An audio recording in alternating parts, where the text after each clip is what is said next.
Now, for 2 days, journalists captured blow by blow the images of the Marikana massacre. One of them was photographer Leon Sadiki. Sadiki describes how close he was to the miners when the shooting happened.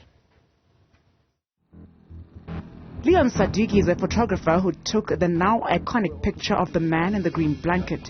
He has not been back in Marikana since August 2012, a decision he says he made consciously. To tell this story, Sadiki wanted to be back in Marikana. You wanted to have a moment to yourself with the space. Why was that important to you? No, I mean, for me it was just to retrace my steps, really, because I've not been here in a long time. I was just trying to figure out, as you can see, the space seems a bit isolated compared to the day. So I just wanted to figure out, the space itself and just reconnect with the steps that I took. Sadiki arrived in Marikana 2 days before the massacre. He says it was tense, and as media colleagues, they had conversations about the protests being different to protests they had covered before.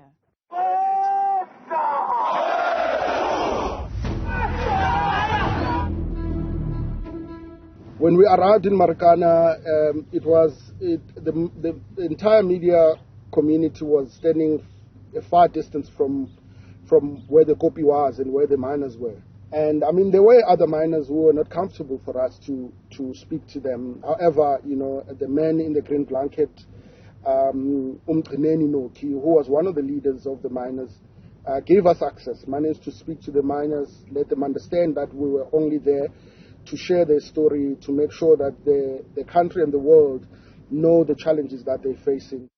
The picture captured by Sadiki has become a symbol of the Marikana massacre.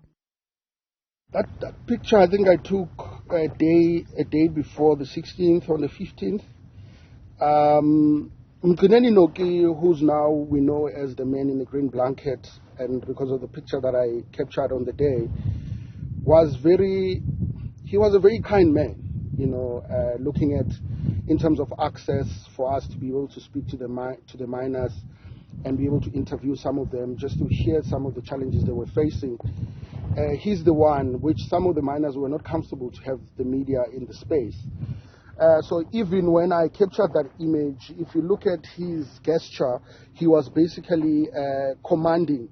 It's like a soldier or a captain commanding his troops. He was basically telling them they must sit down.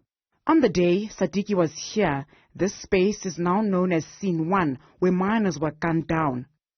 It's strange because I happened to be amongst the men when the shooting happened, and I stumbled and fell as the rubber bullets started going out and the stun grenades, and I was lucky to be on the ground when the actual live ammunition actually happened.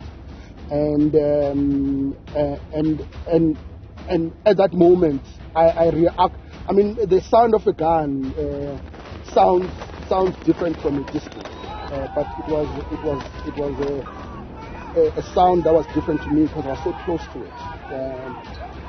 But I guess on the day when the sound came about, I was not familiar or was not expecting it to be a live ammunition in a way, until when I realized, when I stood up, moving away from the miners, I then could see that most men were on the ground. Some were battling to stand. They were trying to stand. They were standing, and then some of them were dropping. So most of them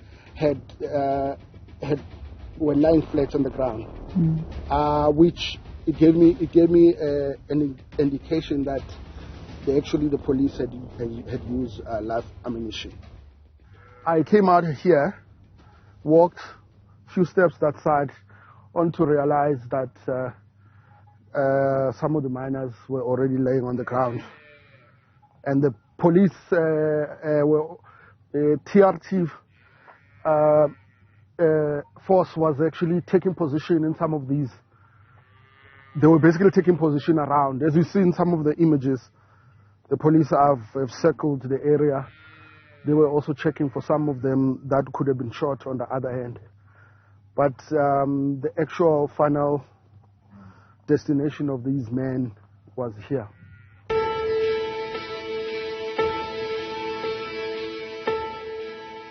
Sadiki says being back here makes him emotional.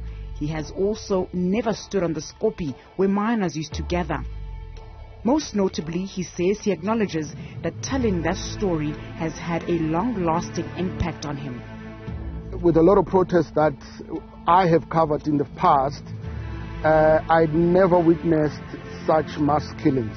Well, before that, the journalist, there's certain ways that you choose to work, and you build certain systems that work with you, that suits your character, your style of reporting, and so forth. And I think Marikana kind of dismantled all of that for me. It became, thereafter, I looked at stories differently.